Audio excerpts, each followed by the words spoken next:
We're here at Iowa State University in Ames to talk to Dr. Matt Helmers about the future of drainage technology. I'm Matt Helmers, professor in the Department of Agricultural and Biosystems Engineering at Iowa State University. I do research and then also do extension work where I work with farmers. As we look at the upper Midwest, it's a really prime agricultural production area. And throughout much of that area, that wouldn't be possible without ag drainage. We take that excess water and get it out of the field so that we can get aerated soils to grow crops. That agricultural drainage is just so essential for water management within most of the upper Midwest area and other areas around the country and world as well.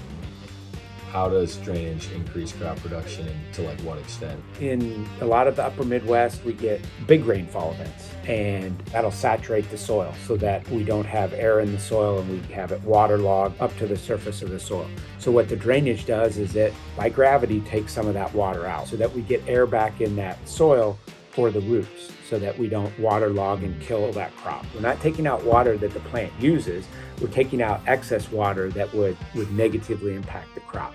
So as we see increased intensity in storm events, I think we just see increasing benefits to farmers of that drainage.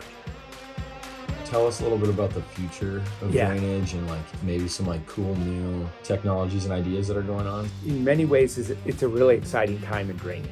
I think in part because of water quality issues. When we get excess precipitation and water that moves through the soil profile, it takes nitrate with it. That is an issue with drainage, but it's an exciting time because there's a lot of work focused on water quality, and there have been a lot of practices developed to treat that water. So we can kind of think of it as using engineering principles or using Mother Nature to treat that water before it gets to the stream via what we call the denitrification cycle, where microbes convert that nitrate primarily to dinitrogen gas.